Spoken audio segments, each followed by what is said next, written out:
Wherever there's an episodic series, you can bet two men will talk to you. AJ Talon and Owen Finch give their thoughts on Owen and AJ Talks.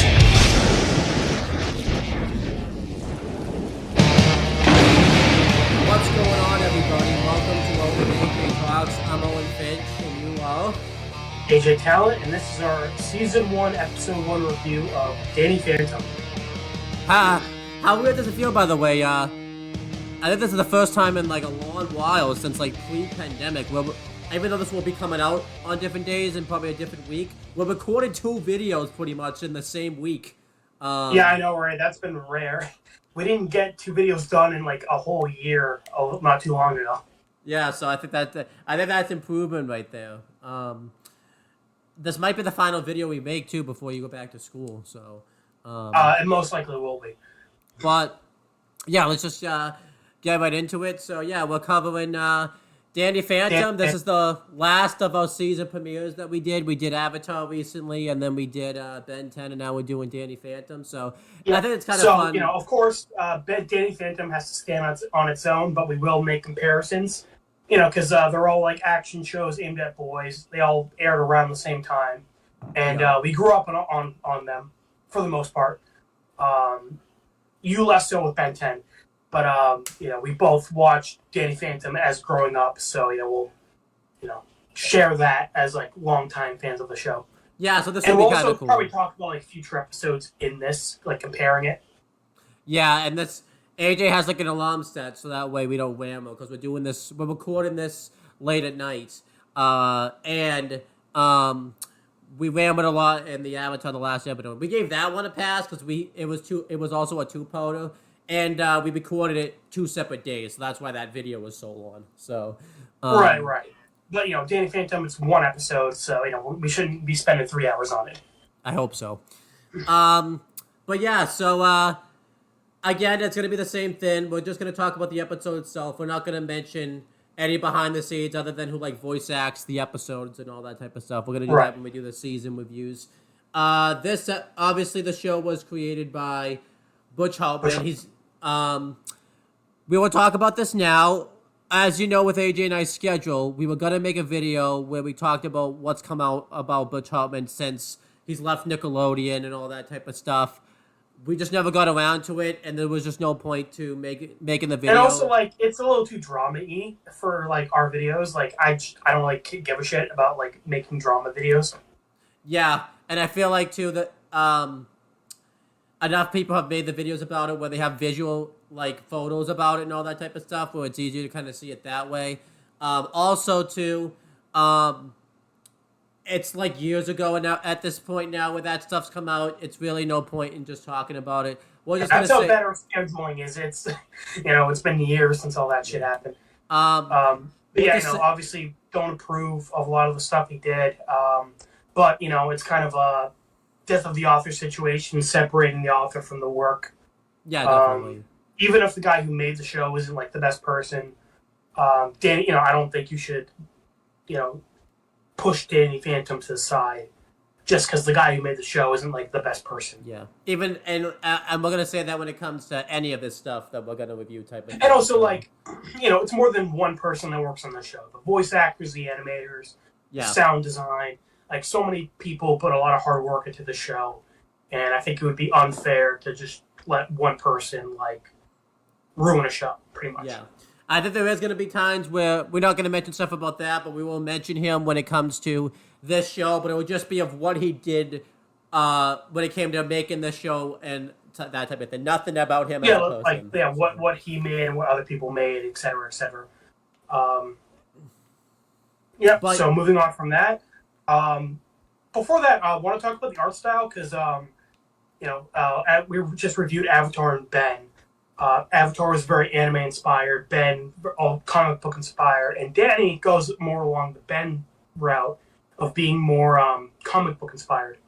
Yeah, I really like the art style. obviously I like, the influences with, I think you're going to see later, it definitely takes I would say the Spider-Man approach. A lot of Spider-Man influences. Yeah. And, we'll see later, like, Danny has, like, a lot of one-liners when he faces his enemies and all that type of stuff, so that's... Spider-Man, making quips. Danny also, Yeah. And, pretty much, yeah, Danny Phantom looks really good. It obviously has the very similar look to Fairly Odd Parents, just because it's made by the same person. And it looks a little different. I like that he has the same hairstyle as Timmy. Yeah. We're not going to make a video, by the way, we're not going to talk about this right now with the conspiracy, because it's not the video for that. That would be its own thing. But I'll just say that theory's dumb. I don't like it. Yeah, me either. But Fairly Odd Parents and Danny, they had crossovers in the video games. It's dumb. Yeah. Moving on. Yeah, I think the art style looks really good. They didn't do a lot of, obviously, action scenes here in terms of, like, if you notice, since it's the first episode, if somebody hits somebody, it just says, like, the action that they do. I think just because it's the first episode, they didn't want to give all that type of stuff away in the first episode. I'm pretty... Yeah, go ahead. Sorry, Fish. The music obviously isn't well defined yet. It's still good, but if you notice, like when Danny goes to fight the lunch lady, which we'll get to later, it's not the normal music that's get used when he's in a fight. You could definitely tell they were still kind of working on that and all that type of stuff. But the art style I think looks really good though. The way they made Danny look, and like the way that he looks when he's a ghost and everything like that, just looks awesome. I was gonna say, I think I liked Ben and Avatar's more, but I think Danny has by far the best character designs. Like everyone looks really unique. It's kind of like you black them out; they're just a silhouette. You can tell who everyone is. Yeah, and like Jack, Maddie, Danny, they all look super distinct. I'll even say this: the background characters, some of them look generic, but I would say some of them look different, all that type of stuff. Like they're not like you would think. I think some of the teachers, like when they do the scene where they're gonna have like the steak dinner, they look different. The flight attendant that we see in this episode looks different. I like that the background characters didn't all look the same. Yeah, everyone looks really distinct. Even things like the buildings, like Fenton Works, Danny's home, it looks really cool. Yeah, and that's a main setting, so it makes sense they put a lot of effort into it. Yeah, but I like it. Even before you really get to meet his parents, it establishes that they're kind of crazy. Yeah, I like that. And yeah, I just really like the character design, and I really like what they put into the show. I think Danny Phantom 2 came at a good time, too, just because I think, let's look it up.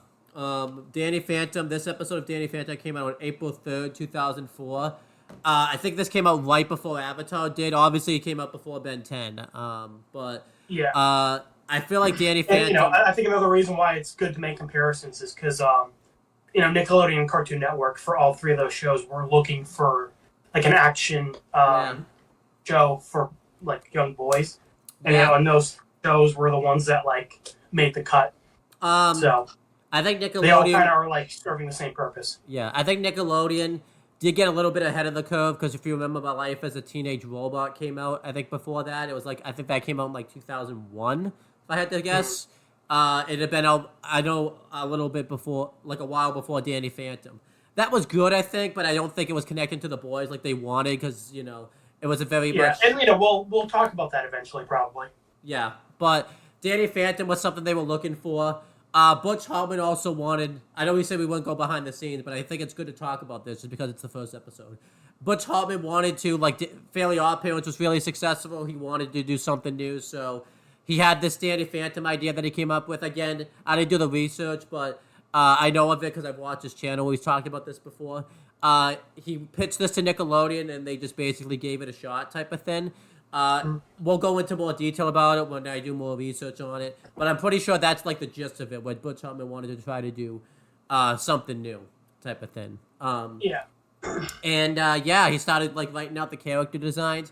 I think what actually helps, too, we're actually gonna compliment him. It's kind of cool that Butch Hartman kind of does everything kind of himself. He doesn't do everything himself, but he doesn't just write the shows. He actually draws, the characters type of thing. So I think that's why everything's so in detail type of thing. Like he's doing a lot. He's doing a lot of the hands-on work too. He's not just writing and directing an episode. He's doing a lot of the hands-on work type of thing. Right. So, So and it's kind of risky, by the way, too. Let's talk about for Butch Hartman to, because I feel like too that's the thing that we should talk about with Danny Phantom and like compared to Ben 10 and Avatar.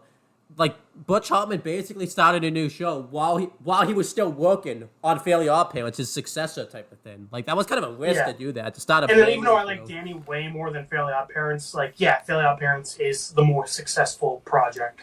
Yeah. So I do appreciate that. Like a lot of people kind of put Danny Phantom was more of a risk comparatively. Yeah, it really was because not to say that Avatar and Ben didn't take risks, but just from the get-go, it felt like Danny was like had to break out of a big shadow. Yeah, but yeah, going through it. So we talk about before we say, what the. Since you brought up music, I wanted to bring up the intro is great. Yeah. I've listened to it before, but like when the credits started playing. I forgot how much I liked the instrumental version of the theme song. Like it's really good, and like all the title cards that were showing. I can't speak English today. Yeah, we both can't. That were playing alongside the credits. Very good. Because I didn't mention this before, but Ben 10, the credits were an instrumental version of the theme song. And I like that, but I definitely liked the intro more, like with the lyrics. Yeah, I really like the intro. The intro... for Danny, I thought the credits were actually better. Like, I liked the instrumental version. Although, the intro, super famous, everyone loves this theme song.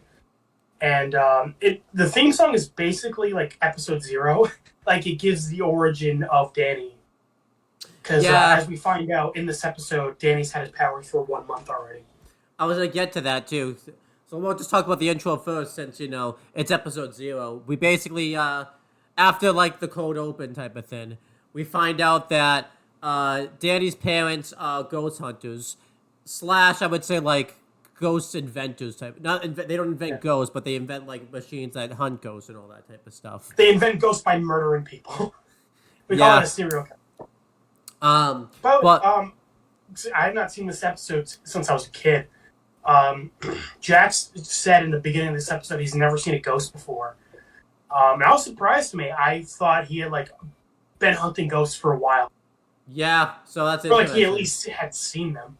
Yeah, we'll get to that though. But yeah, we find out that they're ghost hunters, and they make a device that's called a ghost portal, and I do kind of like in the intro. I mean, some of it's animated, like the show and Danny, like Ghost Portal. We find out Danny is a teenager, as we mentioned in the Ben 10 video. Is he 14?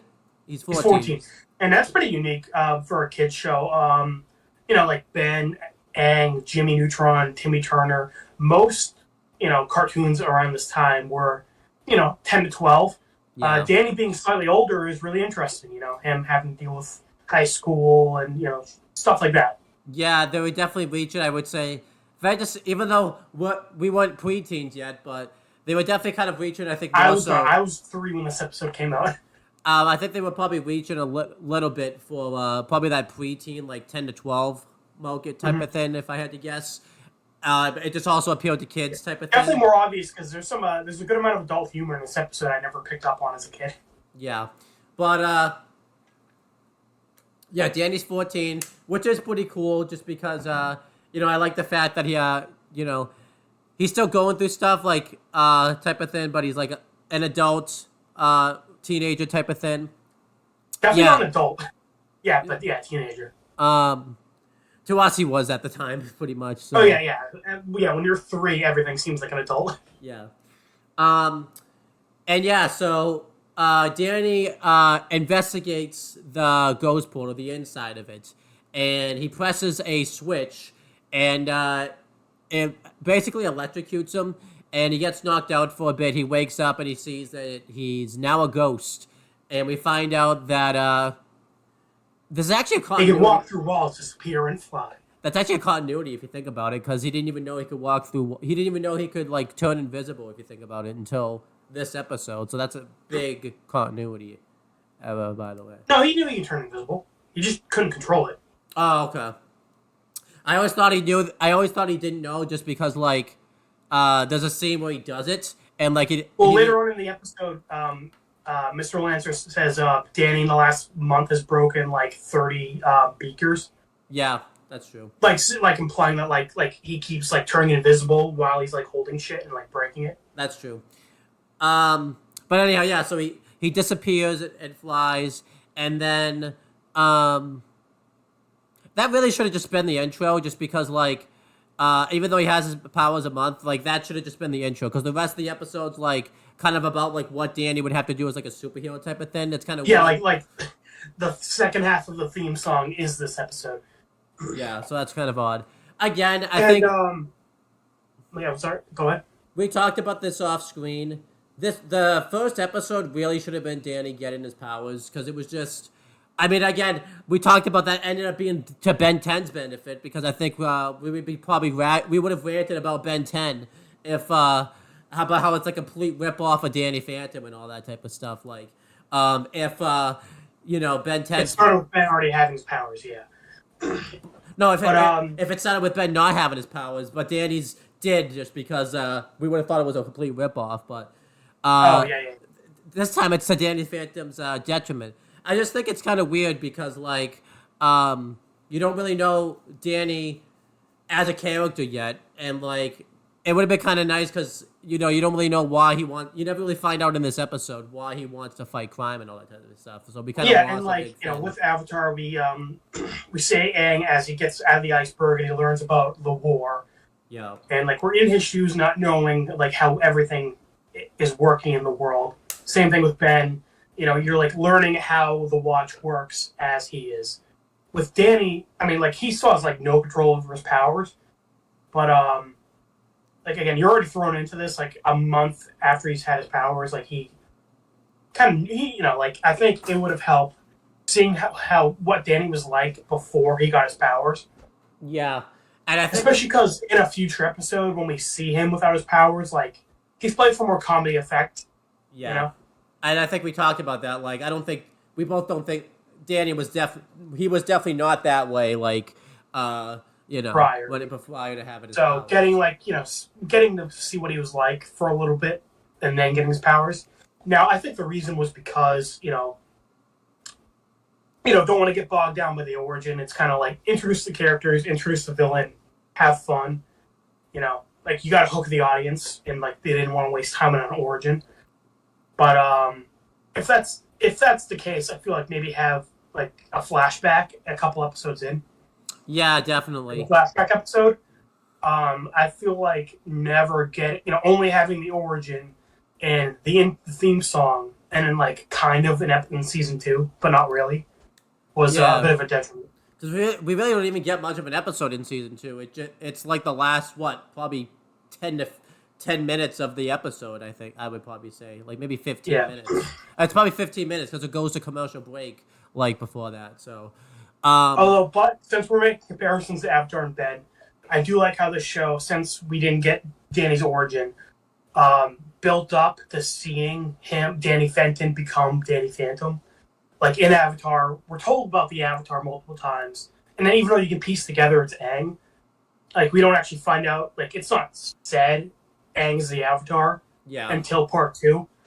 And for Ben 10, Vilgax is talking about the Omnitrix, and it's like this big weapon, but we don't actually see Ben like use it or like what it does until like a good 10 minutes into the episode. Yeah, definitely.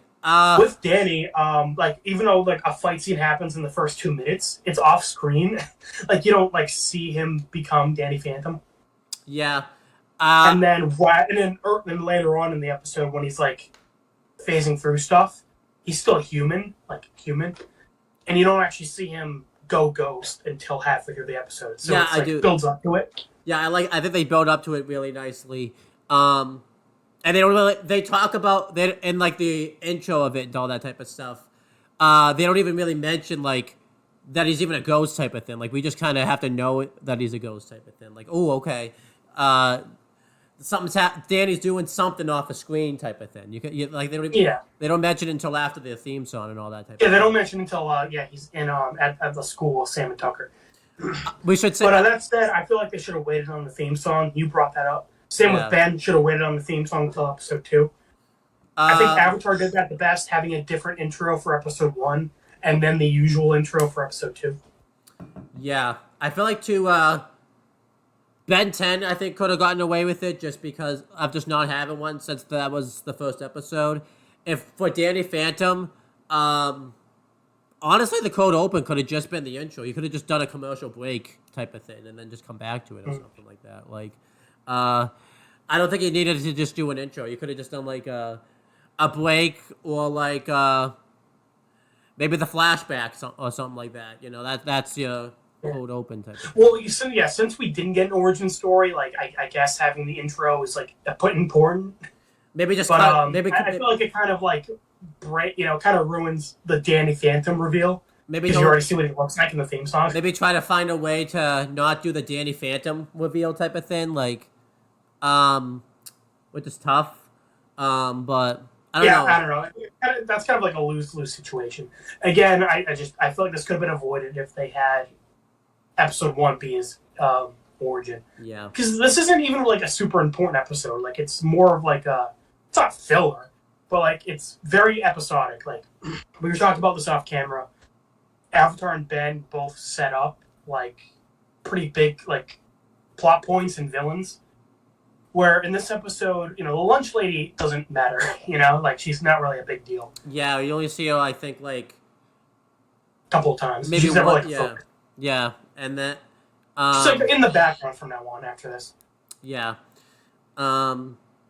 Which I mean isn't a bad thing. Like having like kind of a low level villain. Because Danny hasn't figured out his powers yet, is fine. Yeah. But I think like some setup for a like future villain would have been good. Yeah, like because we find out that the squid ghosts that he fights in the first couple minutes are related to like a big villain in the show, but like we don't know that. Yeah, but yeah. And then they set up Vilgax, and in Avatar they set up Zuko in the Fire Nation. Yeah, I kind of wish because maybe Vlad later on, since we've seen the show, like Vlad would have sent like we don't know it's Vlad type of thing, but we find out like Vlad sent like some type of, not the squids, but maybe someone that's a little bit tougher than the squids. It can't be Skulko, obviously, just because if Danny faces Skulko right now, he'd get his ass kicked. But those Vulture guys we find out are working for Vlad. They would have been cool. Yeah, like those would have been cool.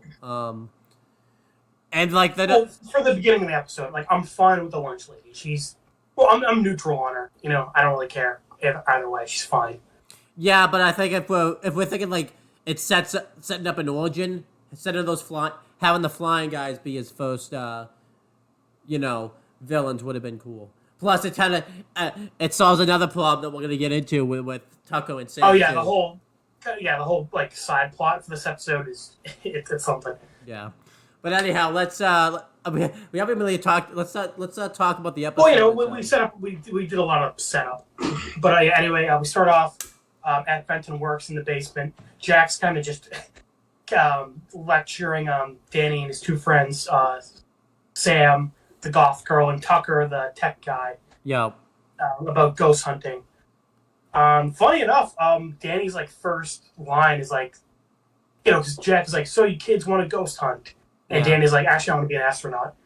That they could have just made that like a one-off joke, but no, they kept that. Danny's like, in future episodes, Danny wants to be an astronaut. I feel like it's kind of cool just because like there is kind of a connection to like ghost hunting and like being an astronaut at the same time. Because if you remember a lot of the stuff that he kind of ends up doing with ghosts ends up kind of with him having to be up in outer space and all that type of stuff. So that's kind of like that becomes a whole thing. Yeah, but Sam's first line sets up how annoying she's in this episode. And keep in mind, I like Sam in future episodes, but in this episode, she's not done well. Yeah. Now there's Tucker, really, but he's slightly less annoying. Sam's first line is, ghosts are cool, and then they became mainstream like cell phones. Okay, that's weird. One, because Sam really likes ghosts in future episodes. Like a big thing. She's the one who's always telling Danny like he's unique and like his powers make him cool. Yeah. So he's interested in ghosts. I don't know why she says she doesn't care about him now. Yeah, I don't get it. It's always kind also that really dates this episode for 2004. I know, because at the time, cell phones were just becoming mainstream. Yeah, like obviously there were cell phones and all that type of stuff, and everyone was like basically around this time, like everyone had a cell phone for the most part. Yeah. At least keep in mind, Tucker has a PDA for this whole show. So that dates it. So yeah, we're gonna get it because Danny Phantom also was a fairly like dated show. Like if this show did come back, they would have to like. Hey Tucker, why don't you pull out your VHS tapes and your laser discs? The scooters too don't translate fairly well either. Oh, the scooters, yeah. But if this were 2023, they'd be riding. Your sister had one. What was it? I know what you're talking about. Is it called a hoverboard? I think it is. I think it was a hoverboard. Yeah. So. Yeah. But yeah. I think it's kind of cool. By the way, I kind of forgot. I've seen this episode more than you have, but I always forget. You always forget. Jack has the first line, and it's the first one you see the whole show, which I think is kind of cool. Type of thing. Like.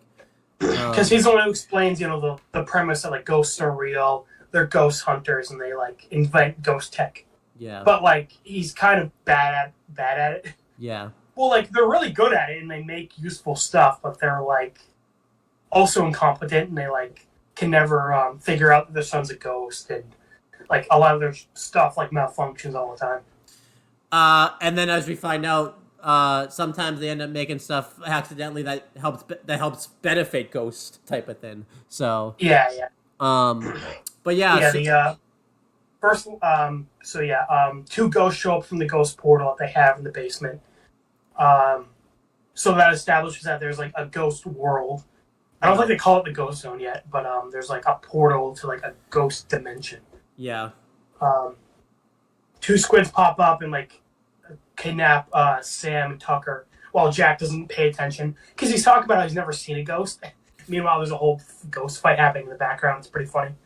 I know, it's hilarious because then later on, if you remember too, we'll get to like what they're doing later, but Jack and Maddie are like doing something, and this ghost like walks out like type of thing because they think their daughter's a ghost. Meanwhile, there's a ghost like right behind them while they're trying to get their daughter that they think is a ghost. Yeah, so. And that's gonna be a running joke throughout the whole show. There's like ghost stuff. The plot is happening around them, and they have no idea. Mm-hmm. But yeah, anyway, Danny transforms off screen. They have a fight, and then it's resolved off screen again, kind of hiding the Danny Phantom transformation. Yeah, I thought that's pretty. The intro plays. We already talked about the intro. Yeah, and then he sits down with.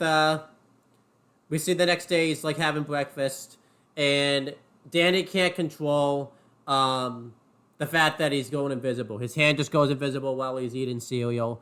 And this is like a bad time for it because like his parents are like right around him and all that type of stuff. So and we also meet his older sister Jazz. Yeah, and I think she's 16, so she's 2 years older than Danny. Yeah, I knew that.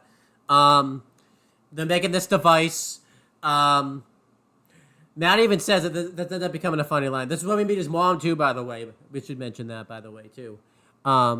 We should say they do give us a backstory about Jack. Like right before they go to the intro, but we're not gonna mention it because it never gets brought up ever again. Oh yeah, like as like a joke, like Jack is like, back in my day, I was born in a log cabin and we had to eat horse meat. Like I'm like, oh wow, that's pretty dark. Yeah, I know. Yeah. Well, yeah, like I always wanted a pony, but I never got it. We had to eat horse meat. Yeah, that's really. That's never brought up again, but it's just kind of like, oh wow, that's kind of a dark joke. Yeah, I never even caught that either because like it never gets brought up again type of thing. So, yeah. But yeah, they have this device. It's basically a ghost tracker. And yeah, it navigates him obviously to the ghost, which is Danny. We should mention too, Danny's half ghost. She's not full ghost type of thing. I feel like yeah, he's still human. Yeah, I feel like too we should mention that because I remember you talked about this yesterday. We're saying we're not saying this because we know it. We take for granted that people, there could be someone that comes on here and has never seen the show before. We just talked about Vlad and stuff, so that's kind of a big thing.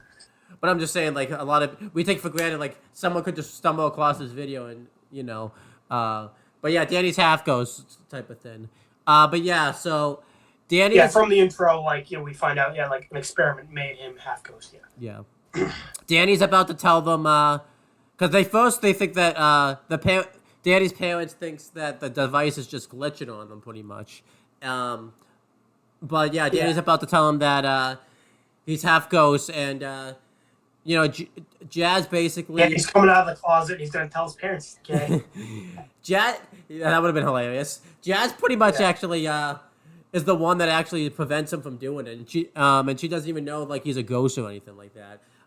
Pretty much Jazz is like the responsible one. She's like, I do kind of like what she says here because it actually translates to you more so now than it does when you were watching it as a kid. Where Jazz basically says like, yes, she's 16. But she's really 18 because she's basically raising herself and all that type of stuff. She doesn't say it that way, but that's basically what she says.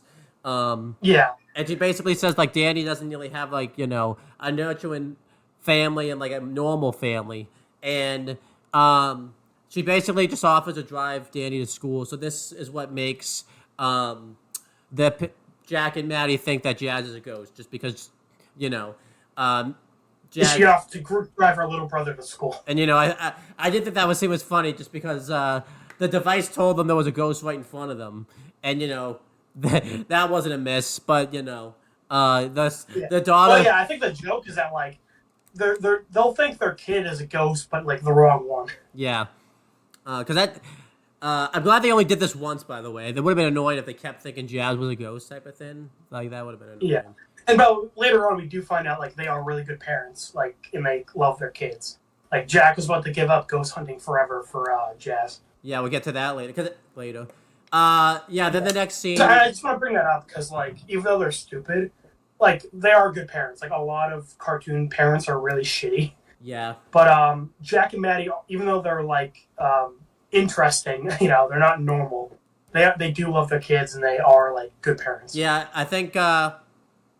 Since we'll make the comparison, out of the 4 main Nick shows at the time, well, Jimmy probably had the best parents. I would probably say.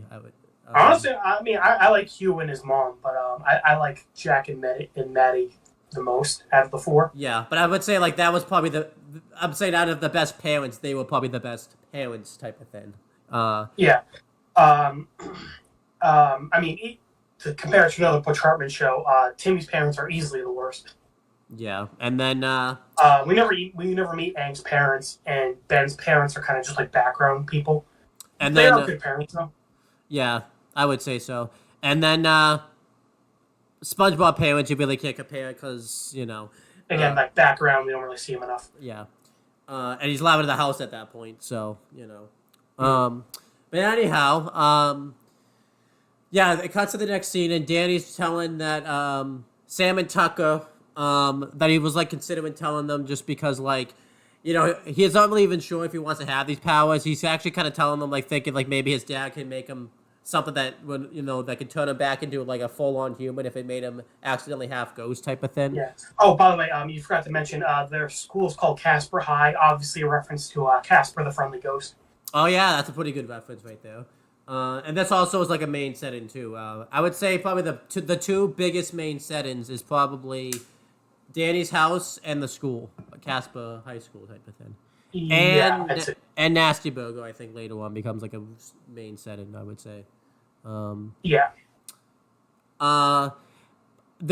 does throw a reference in there for like a later episode that.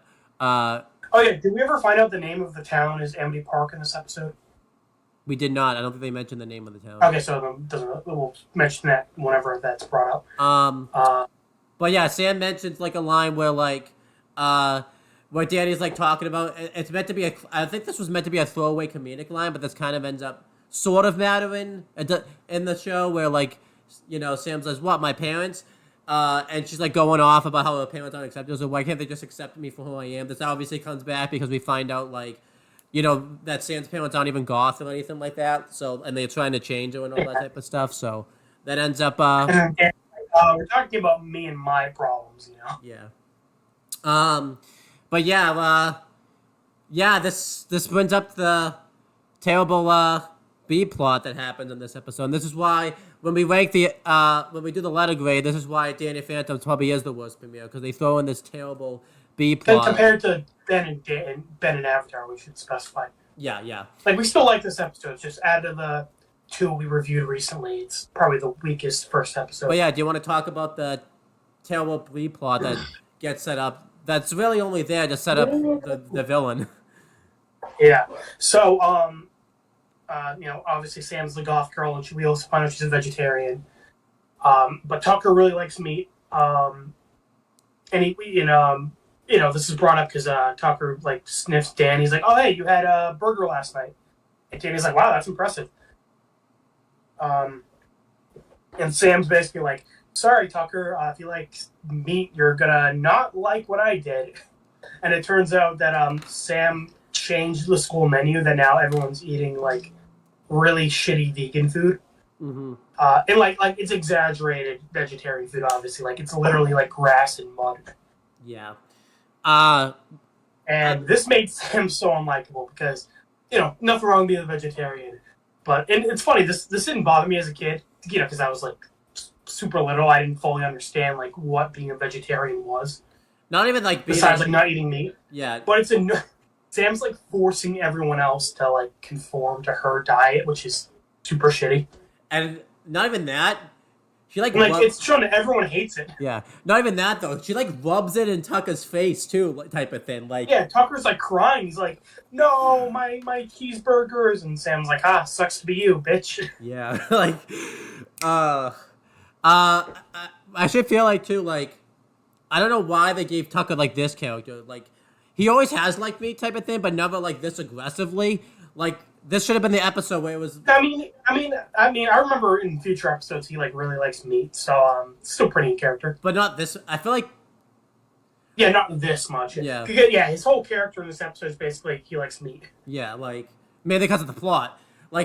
There's no setup at all that he's even a tech nerd. Actually, you mentioned he's a tech nerd. They don't mention it at all in this episode. That's the biggest. Yeah, he never does anything tech based in this episode. It's kind of weird. Yeah, that's his main thing. In this episode he's the meat guy. Yeah, which is odd.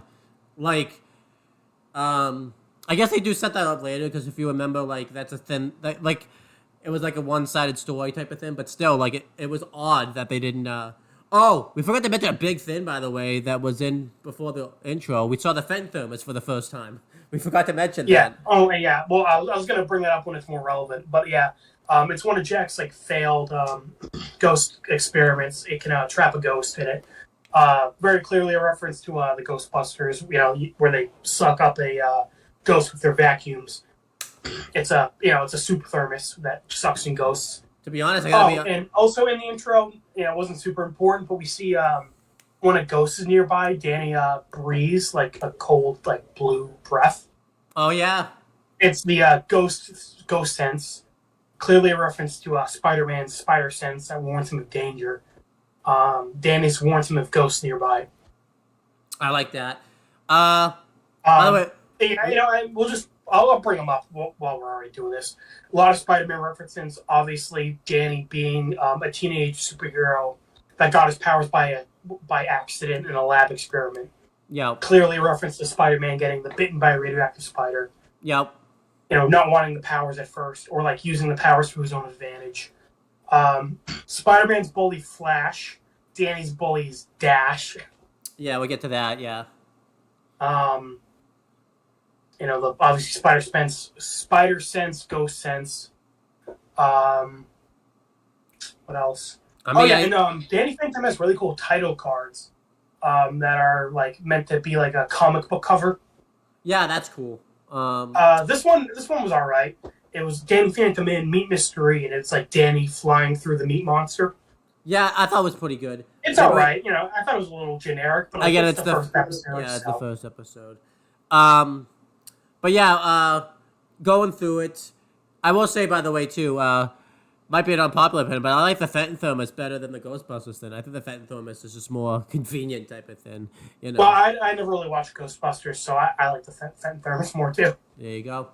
We'll probably review Ghostbusters at some point on our Movie Mondays. Yeah, but yeah. So everyone's upset pretty much that they have to eat this vegan food now, pretty much. And back at Fenton Works, Jack and Maddie have this vacuum that sucks up ghosts, and they're gonna use it to, suck up jazz pretty much with this vacuum. And yeah, Maddie actually they make a joke that it only sucks up ghosts unless you get it near your hair, and it rips all of Jack's hair out. Yeah, that was hilarious. And then before this, this is where we meet the lunch lady. Yeah, she just walks through the portal. I just have the ghost. It's weird because usually the ghost portal's closed. They just have it open for some reason. I think it was closed here too, actually. Unless he hit. Oh, did she just walk through it? I don't remember. I think she did. Yeah, I think because the portal was closed. That raises a bunch of plot holes in. Yeah. Because normally in future episodes you can't get through it if it's closed. Yup. But no, the two ghosts just walked right. Well, I think it opened with the squids, but it was definitely closed when the lunch lady walked through it. So they make a joke in a future episode where Jack is pressing the open close button constantly, and a bunch of ghosts are getting through. Yeah, no, there's nothing like that here. It's either it was open and she just walked through, or it was closed and she walked through. And either way, it's dumb. Yeah, but she definitely walked. It was definitely closed. Yeah. That's worse than I thought. Yeah. Thanks for bringing that up. That's a worse plot hole. She realizes someone changed the menu, so she goes to Casper High. They don't really give a backstory to her. I wish they would have said. Oh yeah. By the way, I know we don't really talk about Butch Hartman that much, but in the later years, a couple of years ago, he tried to say that ghosts weren't dead people and they were from a different dimension, they're monsters. No, they're very clearly dead people. The lunch lady clearly was a dead lunch lady. Yeah. I feel too they tried to, if you remember, they tried to do that episode where they tried to make it seem like the ghost was a different dimension where the guys in white try to blow it up and all that type of stuff, and they try to say that. Well, it is a different dimension, but I'm saying he tried to claim that the ghosts weren't actually ghosts. Yeah, it's odd. And you get some things later on we meet a nightmare guy and a thunderstorm guy, they probably weren't actually alive at any point. Yeah, I would definitely say so. But later on we meet a dead dog and an old genie. This lunch lady obviously was probably... Yeah, the lunch... Yeah, the genie was definitely... Because she says this menu hasn't changed in 50 years, so she probably worked at the school. Yeah. And we also meet a kid that was bullied. He's a ghost in a future episode. Yeah. So not every ghost was human at some point, it seems but some of them were very clearly we're human and now they're ghosts. Yeah, definitely. And then they cut back to the school. Everyone's let's be real too. This B plot I think sucks so much. Because they just needed this freaking plot just to set up the villain type of thing. Which makes sense, I guess, but it's so annoying that they had to set up this. And I think it's to set up Sam and Tucker's personalities, but it does a bad job of it because one, it makes them both really unlikable. And they don't stick. Two, they're never really like this later on. It's setting up that they're they don't really get along. They're not really friends. They're friends with Danny, but not really friends with each other. Yeah, but that's... and they argue in future episodes, but it's never this bad. Yeah, it was just bad. But anyhow, Danny, well, first to Lancer, we should mention, this is the first time we see him. He thanks Sam for changing the menu. And because Tucker likes meat and all that type of stuff, he basically smells meat, and he basically gives away that him and the teachers, they get all the meat pretty much. They're gonna have this big yeah, they're eating a meat buffet, in the teachers' lounge. Yeah. By the way, I like that they set up Tucker having a meat smell, because that's plot important later on in the episode. Yeah. And I feel some shows just give it to him randomly, oh hey, Tucker can smell meat. I like how they set it up previously. Like, he smelt the burger on Danny. He smelt the meat on Mr. Lancer. And then when the meat lady, they're trying to find her, Tucker can smell her. Yeah, that's good. So I'm saying I like that they like set it up beforehand. Yeah, it wasn't just randomly. Yeah, and yeah, Danny's ghost sense goes off, but of course it goes off at the worst time because then Dash's bully throws mud pies at him.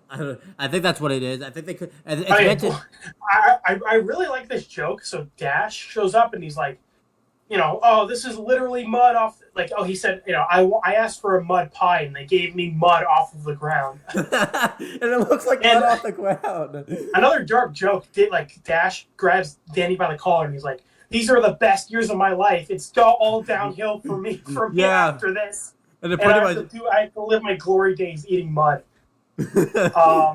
Honestly, listen, that's kind of true. A lot of people peak in high school and it's kind of sad. Yeah, it really is, yeah.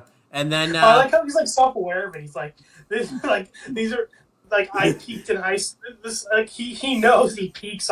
He's in his peak right now. He knows it's all downhill after this. Yep, that's hilarious. Yeah, I love it. And yeah, he tries to force Danny to eat the tofu / mud pies. And then so he could go fight the ghost. He starts a food fight in the lunchroom, so that way it distracts everybody. But Dash does say to him though, like, we should say, by the way, the guy that voices Dash does a really good, like, he's a pretty good voice actor. Yeah, really good voice actor. Yeah. Oh yeah, we didn't mention any voices. Should I do that now? We'll do it at the end at this point. Okay. But yeah, they crawl in there. Tucker mentions that the lunch lady looks like his grandmother. It would have been funny if it actually was his grandmother. That would have been funny. Yeah. And he just didn't know it. Like, it's like his lots of greats grandmother or something like that. Like. Yeah, it'd be funny. But. Sam also was really annoying in the food fight. Like everyone's garbage fight or something. Yeah. I think it was garbage fight. And then she's like screaming like, it's not garbage. And then Danny has to like pull her down and be like, shut up, we're gonna go fight a ghost. I know, it was like not important. Yeah. It was meant to be funny, but like, in a future episode where Sam is more likable, I think it would have been fine. But Sam is so fucking annoying in this episode. Yeah. And then we basically find out that the lunch lady is bipolar. Because she has horrible mood swings because she'll be really nice at one point. Like, she's asking Danny, Tucker, and Sam, like, where the meatloaf is. And she asks who changed the menu. Tucker just immediately throws Sam under the bus. And yeah, she changed the menu. I like that. It's really funny. Yeah. I was like, because the funny thing is, because Sam deserved that pretty much type of thing. Like, I was like, yeah. Oh, yeah. I do like how later on they call him out for it. Like thanks for I think it was Sam who was like, why'd you tell her that I'm the one who did it? Yeah, that was awesome. It was a really funny joke that he's just immediately like, oh yeah, she did it. But yeah, then she flips out. She's like, you changed the menu? The menu's been the same for 50 years. And it's obviously very like animated. Like, there's like a bunch her facial expressions in this episode are all really done well. Like, whoever animated her did a good job. Yeah. And if this was only going to be a one-time, villain type of thing, the voice actress was very good for it also, too. Yeah. I think she does show up later on, but, not really, prominent. I'm just saying for basically a one-off, main villain type of thing. Like, they could have they could have just given it to anybody. We should mention, we do like the voice actress. Like, I like Jazz's voice actress, but you could definitely tell she hadn't transitioned to the role yet, because I think the voice actress sounds the same. Right, it's the first episode they haven't really, found their groove yet. Yeah. And plus, she's not... Well, Mr. Lancer did a really good job, too. I know. I should say, I will say with Jazz, I think just because, too, she wasn't a main character yet, either. She's only in that... She only... Right, she's just kind of just like Danny's sister. We don't really know much. Well, she does have a personality. I do really like Jazz in this episode. Yeah. But she's not, a big focus yet. But then, we get the big reveal. Danny finally goes ghost. This is the first time he does his battle cry, right? When he says, I'm going ghost. Yeah, his catchphrase, yeah. I like that he actually says his catchphrase a lot. In Ben 10, Ben rarely says hero time. Oh, I didn't even know he had that catchphrase, actually, so... Yeah. He says "aw man" a lot, so that's more of his catchphrase than Hero Time. But yeah, Danny actually says "Going Ghost" a lot, which I like. Do you ever think it's too much? No, he said like it's the perfect middle ground. Like he says it enough, or it's his catchphrase, but it never like gets old. I don't think. I think he says it like at least once an episode. It's fine. Yeah, like once or twice an episode is fine. Yeah. And yeah, the way you finally see Danny go Ghost is really cool. They have like these circles like around him, showing that he's like changing. Like it will like I can't really like it's like a picture frame type of thing where like it's really tough to explain. You have to really go see Danny change to really kind of explain it type of thing. Like basically a circle like will go up and down him, and it just shows him changing. Really dramatic. It was they obviously threw a lot into it this time, like more than any other time, just because it was the first time we actually saw him. Oh, I was gonna say, because we just watched Ben 10, which had really good transformation scenes, I thought this was a little underwhelming. Yeah, I would say so. Well, but it's also not really fair. It's a lot more of a drastic change with Ben. Yeah, because Danny it's a his costume changes and he gets like white hair and green eyes. Yeah. So, it's not really fair. I guess it's just because, like, again, Ben aired around the same time as Danny, and it's a lot more like it's animated really well. Here, it's dramatic, but like it's not like amazing, I guess. Yeah. So, yeah, Danny changes. This is like the first time we get to see him fight too. He goes to beat up the lunch lady. And I like it, too, because we talk about, like, how Danny has all the, the Spider-Man comparison. He has, like, a lot of really quick, funny lines. I like because this is, like, his first main fight. He doesn't have anything. He doesn't really know what to say yet as, like, a hero. So he's even telling the lunch lady, like, I command you to go away. Like, I like these kind of... So I do like that. Like, he's, like, doesn't really know what to say. Yeah. Also, like, I like during the fight scenes, again, the comic book influence, they'll have, like, kerplow or, like, splash or, kaboom, set, like visual sound effects for the attacks. Yeah, I thought that was good. I don't think they do it, They only do it, like, once or twice in this episode, but, like, it's more of a thing later on. Yeah. And, yeah, pretty much, this is where Danny finally kind of learns how to control, being able to go invisible and phasing and all that type of stuff, like... The lunch lady. I forgot how few powers he had at this point. He doesn't have his lasers. He can fly. He can turn his legs into a tail. Yep. He can become intangible, and he can turn invisible. Yeah, it was very. That's why I think this was a good first villain, because basically the lunch lady's powers is she can just telepathy. I would say pretty much with not just with food, because she controls like plates and all that type of stuff. So yeah, just like food objects. Yeah. And she goes to throw plates at Danny, and he turns invisible. So they just hit and crash against the wall, and then eventually. It's too bad the box ghost. Too bad the Earth isn't square. Box ghost would be the most powerful ghost on the planet. Hey, don't tell people that. Some people think that it is square. So. Yeah, I'm sure some people do. So I wonder if he thinks it is. It's clearly a right angle, but anyway, moving on. Yeah. But anyhow, this is where Danny... actually, that's a good point. So, like, for the lunch lady, like, if she believes something is a food object, can she control it? Like, if she believes, like, a book is a food object, can she control it? That's a good point. It's a very good point. Yeah. So, again, with the box ghost, if he believes the Earth is a box, can he control the Earth? I don't know. I really don't know. We would have to see him do it. Let's get Butch Hartman on here. We'll ask him. We're not talking to that guy ever. Yeah. But, eventually, she goes to throw more dishes at Danny, and this is where Danny's like, I like to because he's using like his whole body pretty much to like catch all the dishes and stuff pretty much. Like that was a really good animated sequence, like him catching all the plates and like stacking them back on the table. And then this is where Danny has the line where it says, "Oh, the superhero doesn't work out. I can at least make it as a busboy type of thing." So. Which I didn't think Danny was a superhero at this point. I thought like the Squids were his first villains, and this is like his first like big villain. Yeah, so kind of a weird. Yeah, it seemed like he hadn't really like been in any fights at this point. I guess. And like you said, he didn't want these powers. So yeah, I don't think he was a superhero at this point. Yeah, so this is kind of odd, yeah.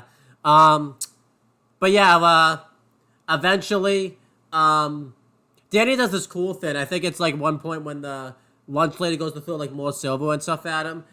He kind of screws it up. He tries to go intangible. I kind of wish this would have become part of his powers. He's able to like not split himself like normally, but like he's able to like tear himself apart, like his body. Like his legs from his torso. Yeah. I wish he caught like the knives with like this like intangible like middle section. Yeah, I kind of wish he would have kept that, even though he did not mean to do that. I kind of wish like he had learned that. That would have been a cool. Yeah, he could like stretch his arm kind of and like catch something. Yeah, that would have been cool. That'd be pretty cool. And then I wish he used his tail more. Like I wish he could like catch stuff with his tail. Yeah, that would have been nice. And then the lunch lady is about to attack Sam and Tucker, and Danny grabs them, and he goes intangible, and basically they basically fly through walls. That was a cool scene. The first time you saw him do that, and then this is where they have that thing where like Sam's upset with Tucker that he ratted her out to the lunch lady, and then we see like a bunch of meat just float up top of the air, and it goes on to the lunch lady, and she like so we moved from the kitchen to the like the hallway of the school. And she like basically like forms like a meat monster type of thing, which was really cool. I liked it. It was cool. She does this like the first episode. This is where we find out the meat was from Lancer and all that type of stuff, which kind of ties in. Hey, we got back to the teacher's lounge. And, like, the meat table is under, like, a cloth. And he's, like, revealing it to all the other teachers. Like, all right, guys, here's our meat buffet. He lifts it up. And there's just, like, one bone, like, kind of, like... I don't know why it was, like, moving. I think because it was, like, haunted. I guess, yeah. And I forgot this was, like, a running joke. Mr. Lancer will, like, say... Like, whenever he's, like, surprised or pissed off, he'll, like, shout a book title. Yeah. And he screamed "Paradise." I think usually the book titles like relate to the situation. So like he's like oh man, this meat buffet is gonna be paradise, and then he's like "Paradise Lost," like he lost his paradise. Yeah, I didn't even realize it was. And by the way, I'm surprised they mentioned that because the Paradise Lost is like a Christian book. It's about like how it's either how Lucifer became the devil or how Adam and Eve left the Garden of Eden. I don't remember which one. Let's hope it's the latter, because that would be kind of weird if it was the first one. But the point is, it's like a Christian story. So it's kind of funny that like that's mentioned in an episode of Danny Phantom. Maybe they got away with it because it's a kids show, so they didn't. Like as a kid, I didn't know what Paradise Lost was. That's what I'm saying. So they probably realized they would get away with it just because kids wouldn't know what that is. So in a future episode, he says Moby Dick. Well, like obviously the joke is that like he's calling someone a dick, but like it's Moby Dick. Yeah, so they got away with that one. But yeah, the lunch lady forms into this meat monster, and she basically is about to like kidnap Sam. She says that she's going to teach her a lesson about what happens when you change the menu. And Danny tries to defend her, but he accidentally turns human. He I don't know what he was planning on doing, but he accidentally turns into human type of thing. And he can't turn back, or he doesn't turn back. He never tries to. Yeah. So, and again, that's fine because later on in the episode we see him struggle to go back Ghost again, and he can't control it. Yeah. But in a couple minutes, we'll see him go back, turn into Ghost, no issue. So, an issue with this episode I have is it's a little inconsistent with Danny not being able to control his powers. I like that Danny can't control his powers. It makes sense. Of course he can't control it. He's only had him for a couple weeks. Yeah. And he's done no training. Later on, it makes it more rewarding when he does practice and get better. It's rewarding. You feel like you went on that journey with him. Well, we'll get to that. One of the times. We'll get to that. One of the times he didn't get rewarded for it. He got his ass kicked anyway. So. Oh yeah, that's season 3. Season 3 sucks. We'll get to that when we get to it. Yeah. And again, making the comparison to Avatar and Ben 10. Ben, as the show goes on, he gets more aliens. He gets more control over the Watch. Yeah, I knew that. So. Avatar, he learns he learns more elements. He gets better with them. Yeah. Again with Danny, he unlocks more powers. He gets better with it. He's making less mistakes, and he gains better control. So and I do. We had this discussion too of like Gary Stews and Mary Stews are really annoying, like when they just can like do everything like perfect right away. Yeah. I like that Danny, has to like struggle and learn. My issue is that it's inconsistent with it. Like he like turns back to human by accident, and then he gets caught by Mr. Lancer, and then he just turns back to Ghost again, like right away, like no issues. Yeah, I feel like that is odd. Like, I don't get why. Like, I guess they didn't want to stick to this rule, but I kind of wish like because then it would have been too much like Ben 10. But since this was first, so we can say this because certainly they would be allowed to. Like, there was like a limit, like you couldn't turn back human, or you couldn't turn back to Ghost. All right, like... so yeah. I'm not saying this. Again, I'm not saying this needs to be like Avatar and Ben. I'm just like using them as an example, Yeah, or maybe like I just want to point that out because I don't want someone in the comments being like, "Oh my God, you hate Danny Phantom," because it's not like Avatar and Ben. That's not what I'm saying. I'm just using them as an example of like what I think could be done better. Yeah, I feel like Danny definitely. And, I think Danny does some stuff better than those two shows. I think this episode's funnier, a lot funnier than Ben and Avatar. Yeah, I will. Yeah, but I will say this. Yeah, like I feel like it was very inconsistent of like what Danny couldn't do. Right. Like I was fine with him learning how to finally be able to control his invisibility. That was fine, just because that was the first time he did it. He had to really do it in practice and all that type of stuff. Like you brought up, he doesn't really know what to say to villains. That's good. Yeah. But yeah, definitely him turning from when he changes from ghost to human. It's like inconsistent on like if he can do it or not. Yeah, so it seems random. Yeah, very random. Like in Ben 10, like it's like established pretty like the rules. Like okay, this is how the Omnitrix works. Yeah. And again, that wasn't perfect either. There's a time limit, but like the time limit was like really random. Yeah, it was. But with Danny, again, it's just like, how does it work? Like, how does he transform? Like, how does they think about it, or like how? Because then they mentioned in season 3, that he just thinks about it, type of thing. But if that was the case, then how come how come he can't turn back sometimes and all that type of stuff? Yeah, so like maybe not a time limit, but like maybe like something like that like. I don't know. Just a better reason than like he just randomly can't do it sometimes. Yeah. But only when the story calls for it. Yeah, and that was when the story called for it. So, and then because Danny Sin gets kidnapped and dies. Also sad. Anyway, moving on. Yeah. No, I'm kidding. She doesn't die. The lunch lady kidnaps her though, and they don't know where she went. And before Danny and Tucker could go after her, Lancer catches up to them and basically they're in trouble. We should say a thing that's kind of fairly inconsistent in the beginning stages of Lancer is you don't really know like that he's really a teacher type of thing. It seems like he's the principal in this episode. The principal. Yeah, but then later on you find out he's the teacher, and I think the principal's like a background character. Like I feel like it should. Do we ever meet him?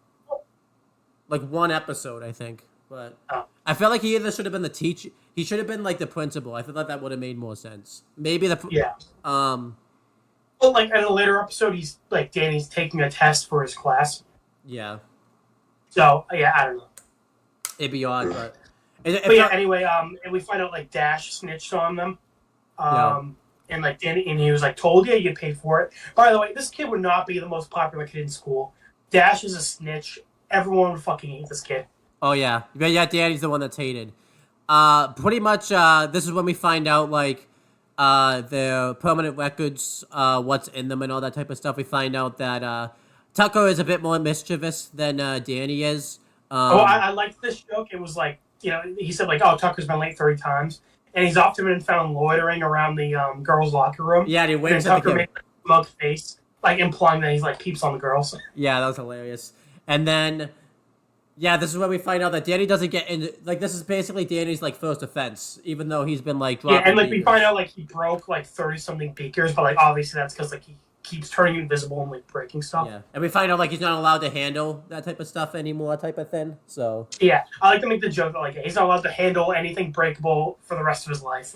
that was hilarious. Like, that's gonna be his permanent record now, type of thing. You can't do that type of stuff anymore. Like, Yeah. But yeah, It's weird how Dash is in the room while Mr. Lancer is like berating them.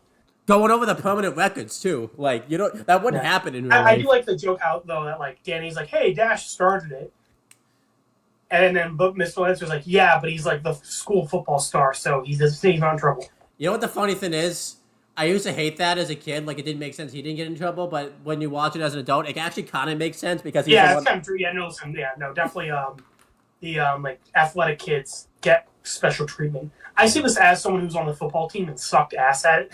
Yeah, so I would say Yes, like the football players got special treatment. not just special treatment. Like, if you're, especially if you're like really good too, type of thing. Like, if you're, Yeah, that's what I mean. I didn't get special treatment because I was ass at it. yeah, But so, like the super athletic kids like got special treatment. yeah. So I liked, you know, that was kind of a cool tie-in. So yeah, when they leave, they're about to be punished and stuff like that. You know, this is where Danny kind of berates Tucker a little bit for like, you know, snitching on the lunch lady that Sam changed the menu. And the security cameras, we'll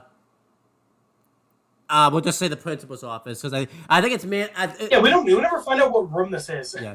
Like it just has security cameras of the school. I definitely think in the first episode, Lancer was the principal. I think I'm just gonna say he was the principal. Yeah, I think that's what it was meant to be. And we see it does meat trail. I think it's like a grease trail pretty much because, you know, meat's very greasy. And yeah, this is when Danny turns back again, very inconsistent, but we already talked about that. And yeah, they go there. I do like that even though Danny's the one with the ghost powers, like Tucker's the one that's like the freak because Tucker's the one that's happy to see. Yeah, Danny makes a joke about I like Danny's personality in this. It shows that like he's kind of snarky, he's quippy, and Yeah. he's a nice guy. Yeah, definitely. He's just likable all around, you know. Yeah, very likable. And I think that's important because like in this episode, Tucker and Sam are not that likable. So at least Danny, our main character, is likable, you know. Yeah. Do you And I think think his family is too. Like Jack and Maddie are funny, and Jazz is really cool. So like the Fentons are cool. I like them. Yeah. And I would say, like, Dash isn't likable, but he's not meant to be likable. And I would say... Well, Jack's just funny. He has, you know, his joke about him peaking in high school is the funniest line in the episode. Yeah. And I feel like Mr. Lantern, in a way, he's kind of likable in a sense type of thing. Oh, yeah, again, his Paradise Lost joke is funny. Yeah, it's awesome. And, like, you know, the meat buffet is funny. Yeah. Um, Do you think they made Sam and Tucker so unlikable so that way, by comparison, Dana would seem likable? Do you think they did that on purpose? maybe. Yeah, I don't know. Because, again, I think it was just, like, they were meant to be, like, argue. Like with Ben and Gwen and Ben 10, like, they bicker all the time. That's, like, their dynamic. Yeah. I think that was meant to be, like, their thing going forward. And they just didn't stick with it. And I'm happy about it because it's annoying as shit in this episode. It was bad, like, yeah. But anyhow... And, like, again, they bicker in future episodes, but it's never like this. No. And then, yeah... I think I said this off camera, too. I didn't say this yet. You know, I saw these episodes when I was a kid. It's been years since I went back to them. Coming into these, I thought the Ben and Gwen arguing was really annoying in episode 1. But once I, like, rewatched it, I was like, okay, it wasn't as bad as I remember. And with this episode, I did not remember Tucker and Sam arguing at all. But, like, now that I watched this, I'm like, holy shit, this is so annoying. Yeah. And it's a good chunk of the episode, too. Like, if it was just, like, a background thing, I wouldn't mind it. But, like, it's kind of a lot. It causes the plot, pretty much, actually. So, yeah. You know, that's really annoying. But later on, there's, like, a payoff for it. Like, they organize, like, a rally, which we'll get to that. But that only lasts, like, a minute. And then it's back to the lunch lady thing. Yeah. So, like, I don't get what the point of that was. Yeah, I don't get it. We'll talk about that. But, yeah Danny, you know, and I feel like they're in, like, the storage room at this point, I think. They're meant to be in the storage room. Yeah, they're in, like, the storage room. Yeah, the freezer. And Danny and Danny's gonna fight the lunch lady while Tucker frees Sam, and basically Tucker just... And yeah, and the joke that, like, Tucker's gonna, like, eat all the meat around Sam. Yeah, which is awesome. You realize, by the way, if Danny just didn't beat the lunch lady, or like they just went off and did their own thing or something, like Tucker would have been there like all night. He probably been there for a few days, type of thing. Like Yeah. So he would have been in paradise. He would have been like, hell yeah. Yeah, but in paradise not lost for Tucker. So. Yeah, paradise found. Tucker found Lance's paradise actually. So yeah. Tucker calls Mr. Lancer over, and they all start eating around Sam. Awesome. But yeah, Danny actually gets a good shot in on the lunch lady, which was cool. I liked that. Oh wow, we're almost at the time limit. Okay, well I guess we'll extend the time limit then. Yeah, I think we got talking, but that's okay. Yeah, Well, it's the first episode. the video's only an hour and 9 minutes right now, so. Yeah. But I'm almost at the end too, so. And yeah, I thought the lunch lady was very good here with like her delivery. Like she mentioned, this is to Danny, like when he's about to kick her and she catches it. She's like, "This is why you need me, your skin and bones." And she throws Danny at the wall, and he's able to turn invisible and phase out of it and all that type of stuff. Like I thought I like how like his legs were through it, like but his torso wasn't. Like he was only partway through the wall. Yeah, so he still had. I like that he didn't have full control over it necessarily, but he still got what he wanted out of it. And then eventually, Danny gets I think wiped out at one point. I think he gets thrown through the roof, and we don't see him for a while. And the lunch lady. I think it's through the wall. Yeah, same thing. Yeah, then the lunch lady, she turns back into that meat monster, and she chases down Sam and Tucker, and Danny. They do a really good slow-mo scene of it. It's very 2004 though. Like, it's definitely what you would think. Like, it's not. You've seen better moments happen in slow-mo in Danny Phantom before, but this is definitely the first episode we can't do a big slow-mo thing right here. And he's able to grab Sam and Tucker, and he phases through the walls. And after this happens, we don't see the lunch lady. I guess the lunch lady was just like, "Oh shit, they escaped. I guess I'm not gonna go after them." Yeah. Danny, Tucker, and Sam kind of just book it, and Danny's like really tired. Like Sam points it out that like, he's probably exhausted. He's not used to like fighting like this. Which I liked, by the way, that was a thing. Like, I feel like I kind of took that scene like for granted because I never thought about it. But Danny's still tired later on, anyways, when he's fighting ghosts. But like, this is the first time he's ever like fought ghosts like in full type of thing. Like, this is the first time. Yeah, because he hasn't like fought like this before. Yeah. So he falls to the ground with Tucker and Sam, and he passes out. They take him back to his house. We got a funny scene with Jack and Maddie where they like ambush Jazz when she comes home and like tries to suck the ghost out of her. Yeah. But she's just like standing there annoyed. Danny also turned human here, by the way, when he fell asleep, so that was inconsistent. Yeah. So, well, I mean, later on, we see whenever Danny gets knocked out, he turns back to human. Yeah, so they kept it that consistent. So yeah, that's consistent with stuff later on.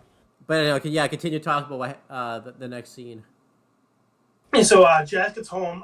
They like throw a smoke grenade at her, and they like ambush her. And then we see them like at her holding her ankles, and like the vacuum sucker is like on her hair.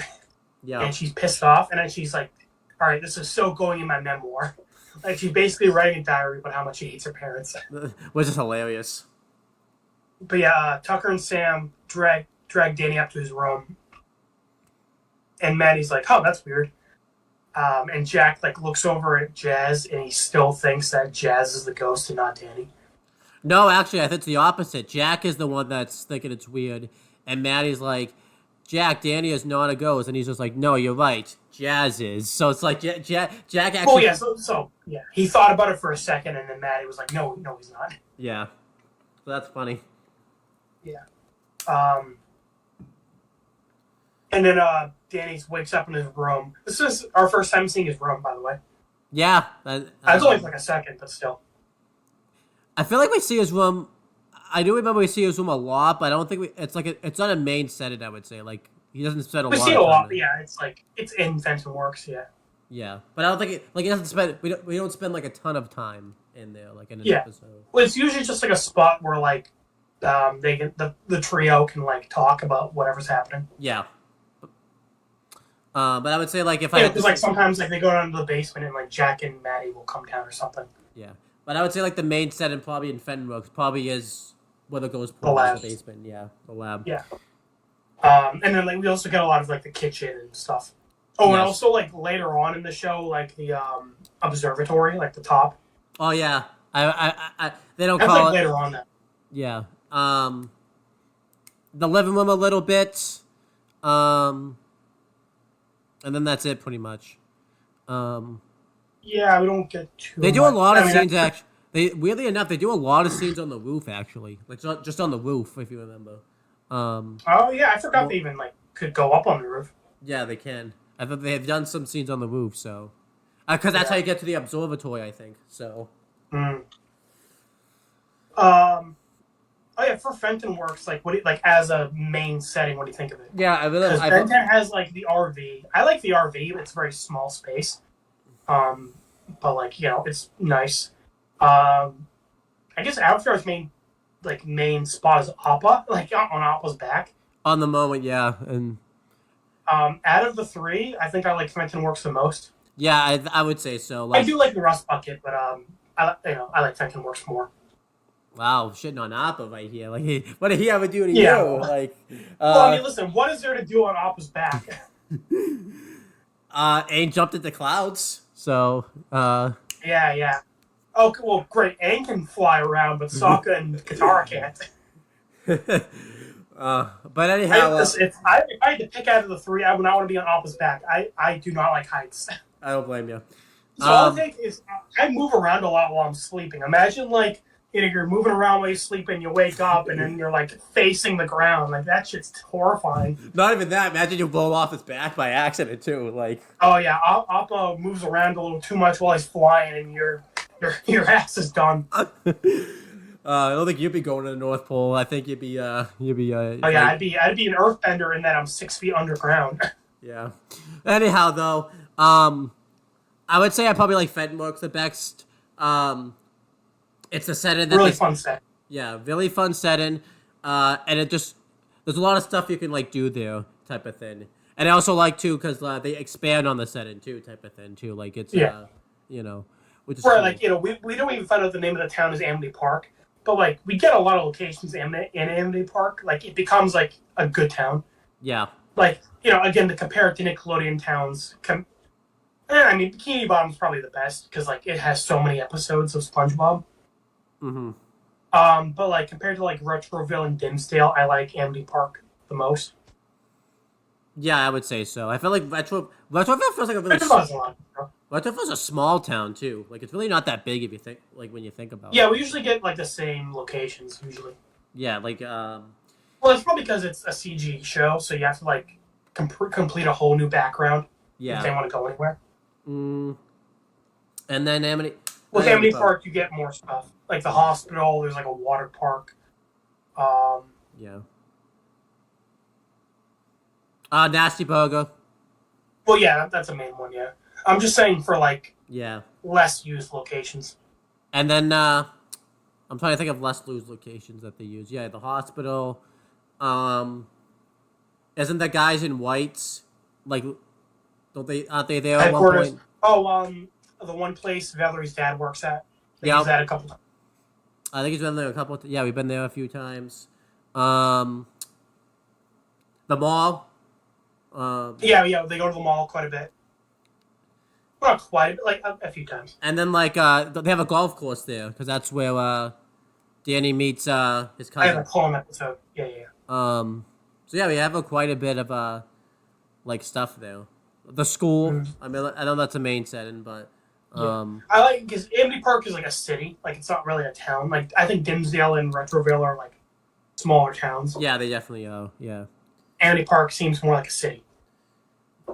Dimsdale just kind of feels like a trashy town too. Like it doesn't like.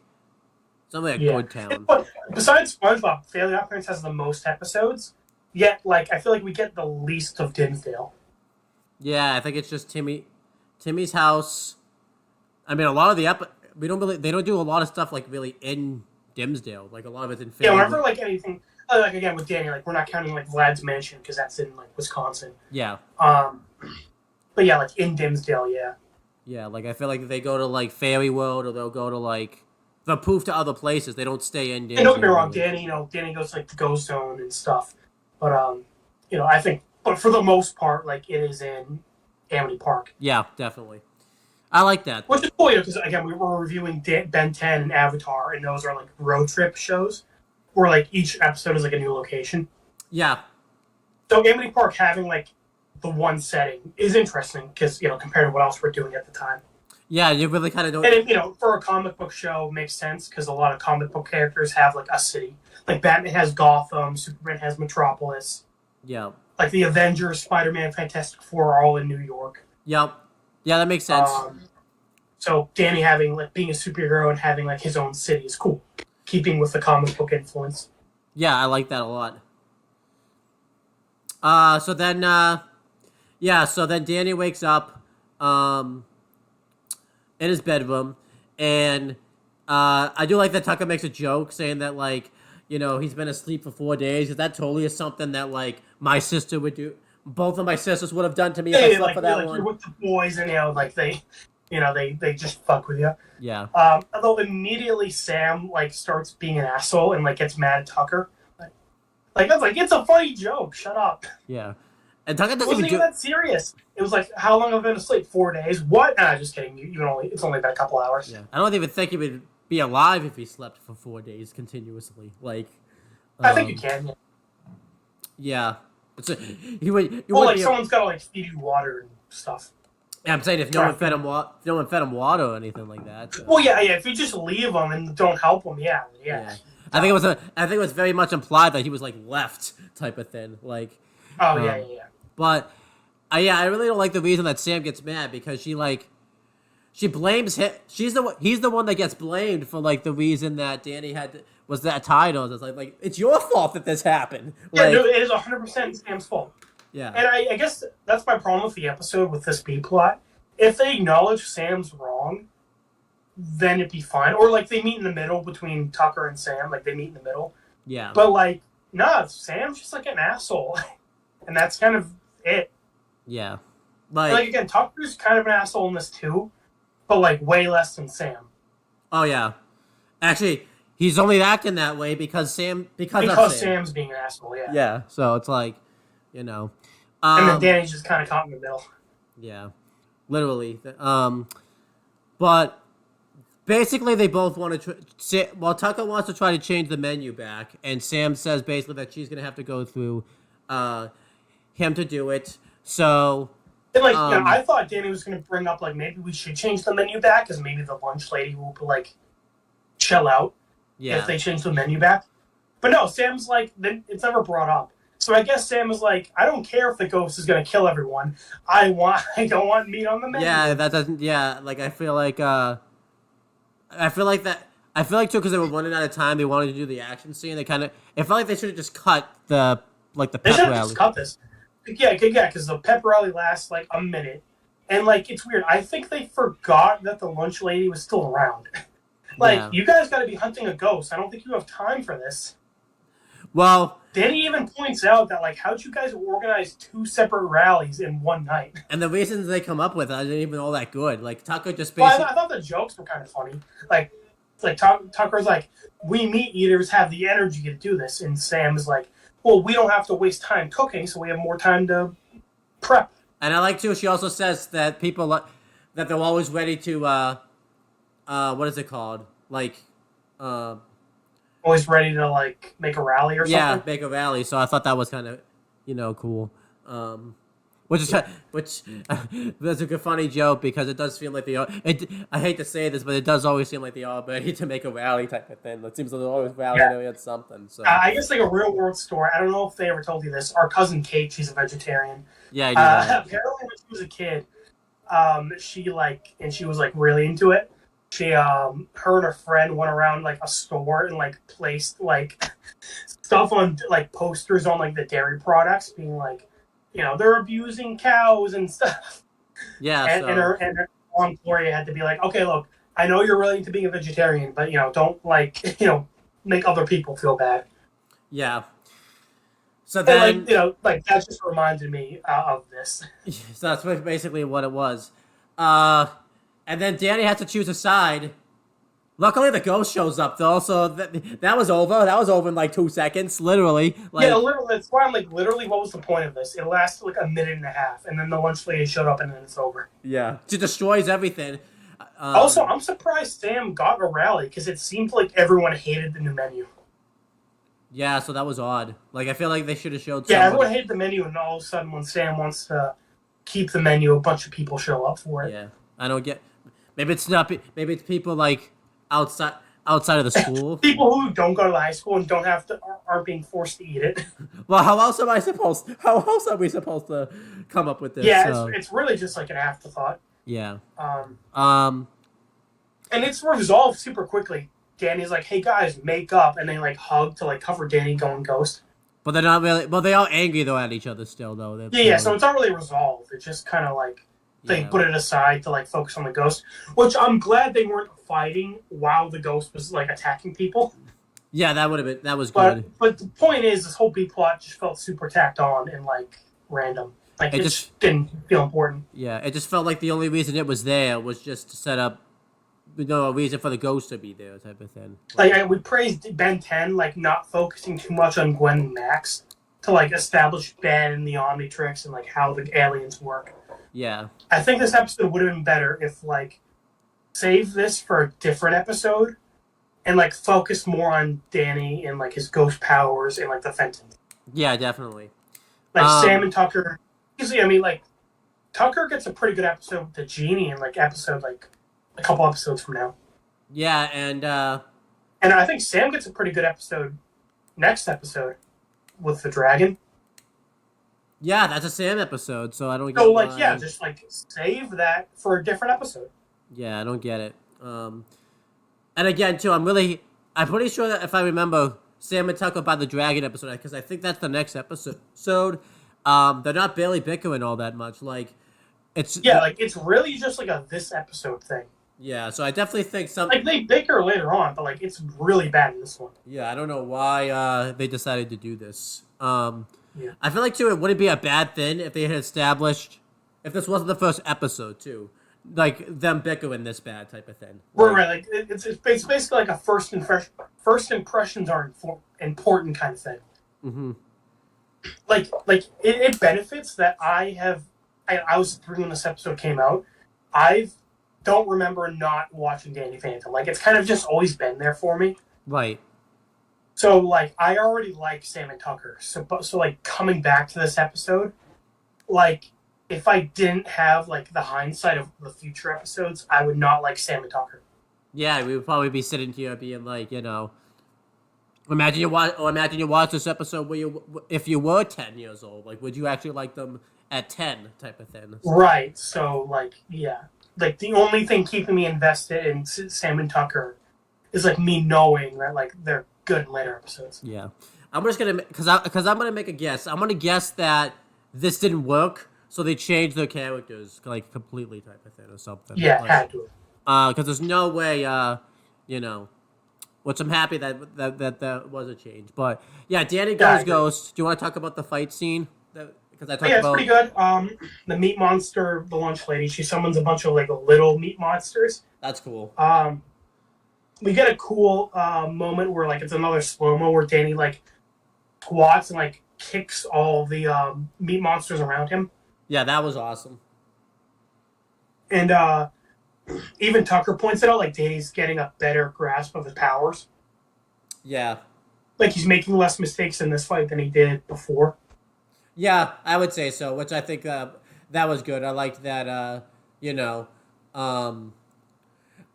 What I don't like about it is right after he says that, he gets his ass kicked. Like, the lunch lady, I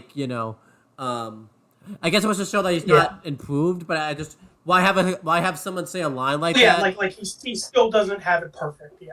But I feel like Which, again, I'm happy, but I'm glad he doesn't have it all figured out at the end of the first episode. I feel like I say that just because it felt like it was kind of, like a comedy bit type of thing. Like, he says that... It's a typical, like, Butch Hartman comedy thing where, like, they'll say... Where he, like, says one thing, then the opposite happens. Yeah, I feel like that should not have happened here. Like, I would have been fine if that happened, but, And that's actually kind of like one of the things that it sucks that it's Butch Hartman type of thing, because Butch Hartman loves to do that in his comedy all the time type of thing too. So. Yeah, it happens a lot. Yeah. Oh yeah, while this is happening, Jazz is like speaking to this goth kid. Well, she's speaking to him. This guy never talks. Yeah. And she's like, "Come on, you have to open up to you." Like she's giving him like therapy, and I think the joke is that like she's like a little pretentious, like she's like trying to be everyone's therapist. Yeah. Which that's an English. I cannot speak today. I'm stuttering so much. There's a whole episode later on where like she's like Danny's trying to show her that like she's still a kid and like she's not an adult. Yeah. So like she's acting more mature than she is, but I still think she's really likable. Like she's just a nice person. A cool thing about it too, such as being very therapeutic here. Ironically enough, even though it's for like the guidance counselor of the episode, she finds out the main villain is the guidance counselor. So that's kind of a cool tie-in. Yeah, so, like I guess the thing is like it's coming from a good place. Like even if she comes off like in future episodes as like kind of mean, like it's coming from a good place. Yeah, and I do like in that guidance counselor episode, Danny thinks she's being mean and like not respecting him. But, like, she's worried about him and, like, loves him. So. Yeah. And, like, for example, in the episode where, like, there's an episode where she knows he's a ghost type of thing. And, like, this is where Danny sees the ghost that, like, only kids can see type of thing. It's that same episode. And she thinks Danny's, like, too invested in ghosts and she's doing it from, like, a good place also type of thing. So. Yeah, like, she's worried about him. Yeah. Yeah. So, I mean, that's, like, future knowledge. But, again, we said before, like, we grew up on this show. We know what happens in the future. So, this is us, like, coming back to episode 1, like, in retrospect. Yeah, so this is cool that, like, that's part of a character, like, stuck around type of thing. So. Yeah. So, like, again, like, if I came into this episode blind, I don't know if I would like Jazz or not. Like, I feel like future episodes of me liking her there is, like, influencing me liking her in this episode. Yeah. Like, no matter what, even if I didn't like her as much in episode 1, I think I would like her more than Sam and Tucker. Definitely. And she's pretty harmless in this episode. And I think it's pretty funny how, like, she's talking to this kid, and then, like, she gets caught in a net, and Jack and Maddie, like, drag her. The best part about this, when this is happening, she mentions to this kid, it's not like your parents are going to attack you or anything, and then this is where that Butch Hartman comedy works. Yeah, so... And then, like, when she's mad at her parents, she's like, come on, he could have been having a breakthrough, you know? Like, she's, like, still worried about him. Yeah, so I thought that was like, good. even though he didn't seem to really care. Still, you know, I think it's funny that she was, like, worried about him. And I think what I liked about this, I like that she didn't get mad at, like, she got mad at her parents because of that. Like, she didn't get mad at her parents because I'm sick of being attacked family. Yeah. Like, she's just, like, a nice person. Yeah. I do kind of like that there's this big fight going on behind them in the background, but this thing's just kind of being focused as it's like they're clearly in this... Yeah, well, Jack says, like, I'm turning my back on ghosts forever, like, as there's, like, a ghost fight happening behind him. Yeah. But yeah, I like how Jazz is, like, mad at them, and she's, like, saying, like, I'm not a ghost. And then Jack is, like, he looks at Jazz and he, like, has this, like, epiphany. And, like, keep in mind, Jack and Maddie met. We found out they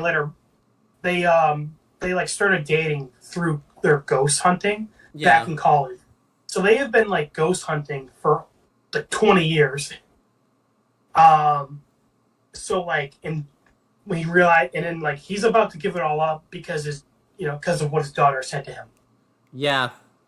So I mean, that's why I like Jack and Maddie. Like, even though they're like goofy and like crazy, like they're good parents. They love their kids. I mean, think about it too. Like, that was his life, too. That's why him and his wife are together. Like, he's going to give it up just for his... I know you just said that, but he's going to give it up just for his daughter.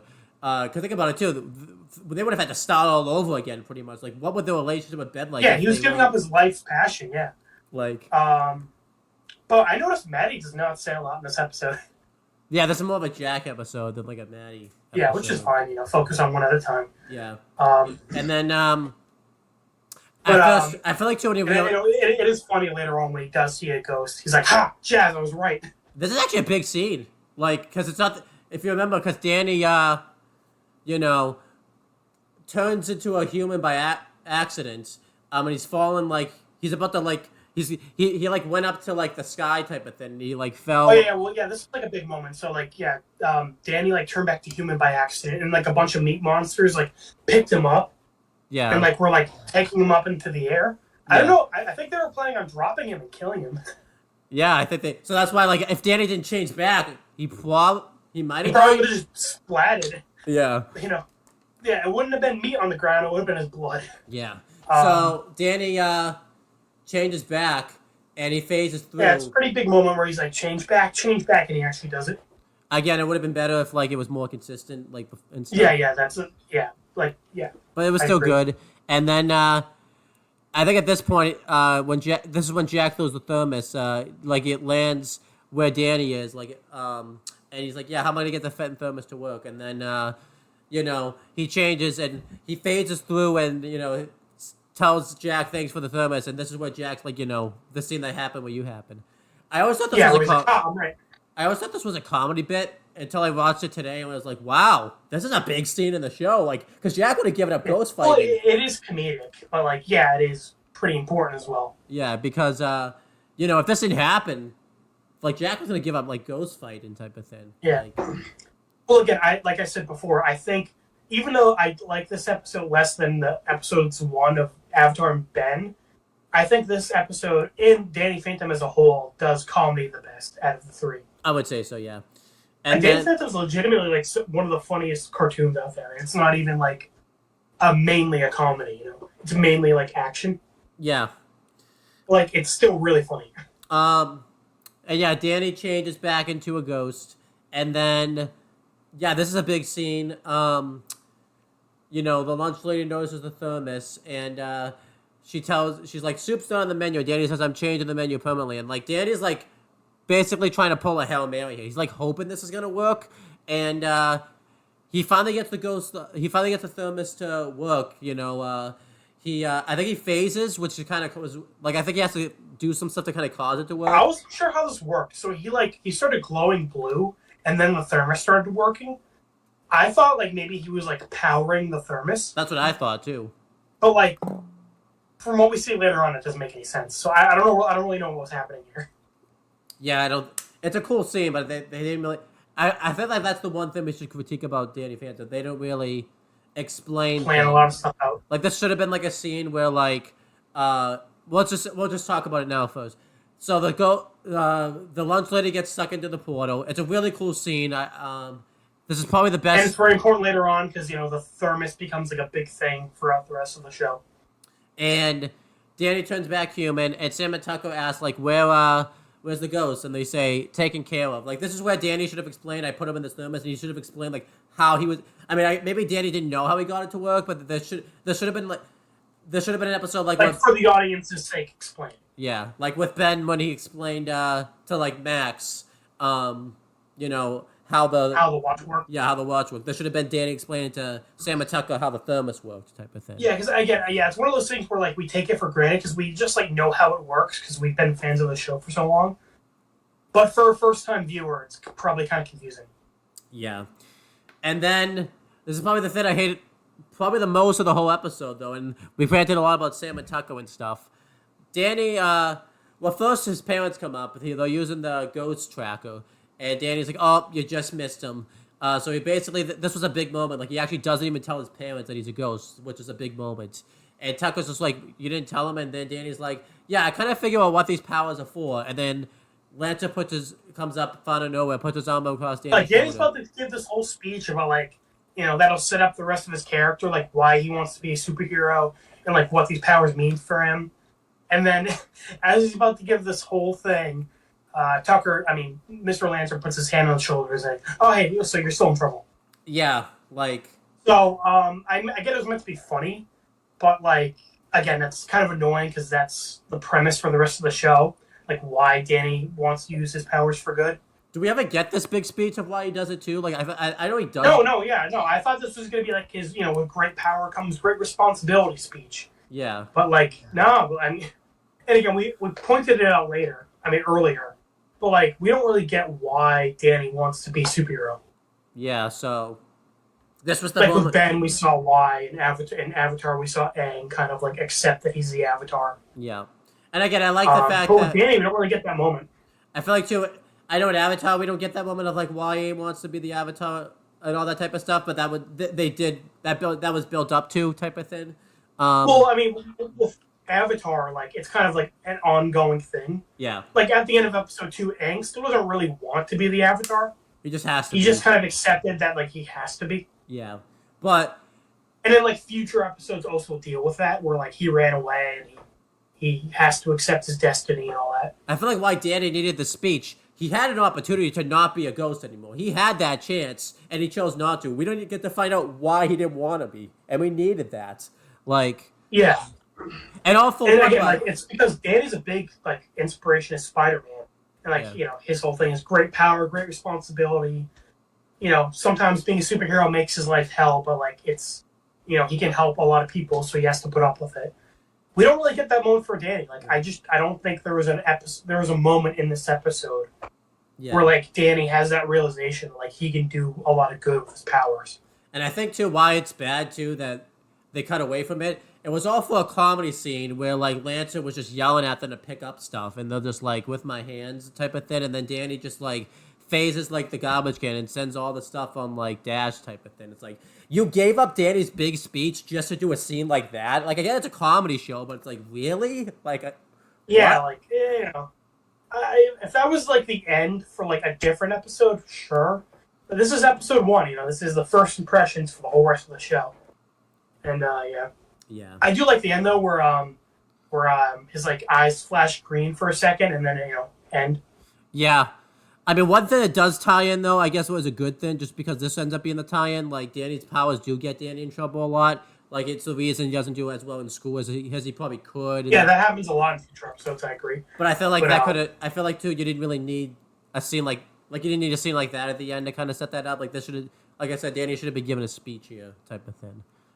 Yeah, again, because right now it just feels like Danny became a superhero just because. Yeah. And I feel like we needed that moment where, you know, because like again, going back to Ben 10, Ben seemed to really like being an alien. Like he liked it. Like he thought it was really cool. Yeah. Like it doesn't seem like Danny even likes his powers right now. Like we find out in future episodes, like he has fun with his powers, but for right now, it seems like he doesn't like them still. And the way when he loses his powers, he seems upset about it, but it's not. I feel like instead of him being upset about it, it's like he kind of needs his powers more than like he wants his powers type of thing. Like, yeah, like when he turns back into a human when he's fighting the lunch lady, it's because he's about to die. It's not really because he like wants them. Or like the episode where like if you remember where Vlad like has this device to take away his powers, he's gonna like die without his powers. It should be like he doesn't have his powers though. They really don't follow this up. Well, like put him in a situation where he can remove his powers and he's not like gonna be in danger. Well, I mean, there's Split, or what's it called? The Destabilized, I think. Yeah. Is the episode where like they play with that idea where Danny doesn't want to be a superhero anymore. Yeah, I feel like with Split though, he was a completely different person. Both when he because he. Oh yeah, it's like later. I'm just saying. Point is, end of episode 1. You should have established why Danny wants to be a superhero, and you didn't do that. Yeah. Because the finale, I feel like, did that, but like it should have already happened. Well, that's like the finale. That's like we've had a whole series explaining like why Danny does what he does. Yeah. So. I'm just saying, for episode 1, you're setting up the rest of the show, and that's my main thing. Again, going back to Danny and Avatar, like their pilots set up the rest of the show, and this episode didn't really do that. Like It's a fun episode, but the problem is it's episode 1. Yeah. I think that's the biggest thing we talk about with episode 1. Like, you have to really you have to, for the most part, knock it out of the park type of thing with this episode of why the show is what it is. In this episode, 2 of the 3 main characters, Tucker and Sam, suck. Yeah. And they're completely different characters the next episode. Like. Yeah. The villain is like fine. She's just like a filler villain that like. Yeah. She's this villain for this one episode, and that's kind of it. The powers are cool, like, the premise of, like, ghosts, it's interesting. Ben has aliens and this has ghosts. Yeah. Jimmy has like science and Timmy has like magic. Like they all kind of have like their own thing, and like the paranormal, it's really cool. I like it. I like the ghosts. Yeah, because really ghosts hadn't been done all that much, like on a TV show, like as a kid show type of thing. And typically, it's been like a big comedy. It's been like an adult thing type of thing, so it hasn't really been done. Like I guess Casper was the first one. Well, not the first one, but Casper was like. Well, also, again, the superhero thing. I really like superheroes. That's like a personal thing. You not so much. You haven't seen a lot of superhero stuff, but for me, like I love superhero stuff. I like so seeing Danny being a superhero, like the superhero tropes, the comic book influences. It's cool. I like it. It's like it appeals to me. Yeah. So, yeah, that's the end of Danny Phantom in this review. Let's do a letter. I give it a B plus. I mean, not B minus. Yeah, B minus. It's a good episode, but it's B minus. It's a weak first episode, but like it's an average episode overall. Yeah, it's actually like a weak B minus. It's actually like a case where a B minus isn't a good grade type of thing. Like it shouldn't be a B. Your first episode really shouldn't be a B minus. It shouldn't be a B minus. Yeah, like we gave Ben a B plus, and we gave Avatar like an A minus. Yeah, so I think. So it's definitely pretty weak for a first episode. Although, I mean, like, it's good he didn't peak in episode 1, like, Danny has a lot of good episodes in the future.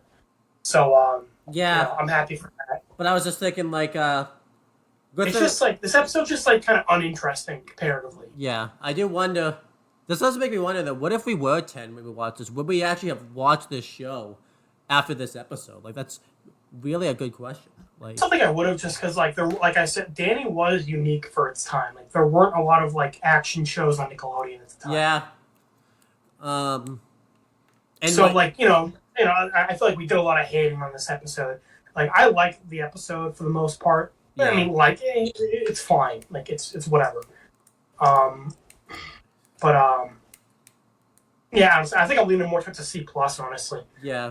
I'll still go like B minus. I thought like the action scenes were still good enough, and like Danny was and Danny's all like a whole character. Yeah, he's not like super deep in this episode. He's kind of just like he's cookie cutter kind of. The weird thing is the one who actually goes through like a character thing is Jack, the Danny's dad. Jack is super likable in this episode. I love Jack and Jazz in this episode. Yeah, like so. And they're like the C plot. They're not even the B plot. They're the C plot. So it's still a B minus, but you really haven't hit it out of the park with your first episode if there's C plots that then more like the bet like it comes out of it looking good. Like so. Yeah. So yeah, honestly, but again, it's uphill from here. Season 1's really good and season 2 is amazing. Yeah. So I'm really looking forward to the episodes later on. And keep in mind, Avatar and Ben also have their bad episodes. So we're not trying to make it sound like Ben and Avatar are like way better than Danny. I like them all about the same. Oh yeah, definitely. It's just for a beginning, Danny had a pretty weak start. I feel like. Yeah, definitely. Yeah, definitely. I would say so. But yeah, that's pretty much it.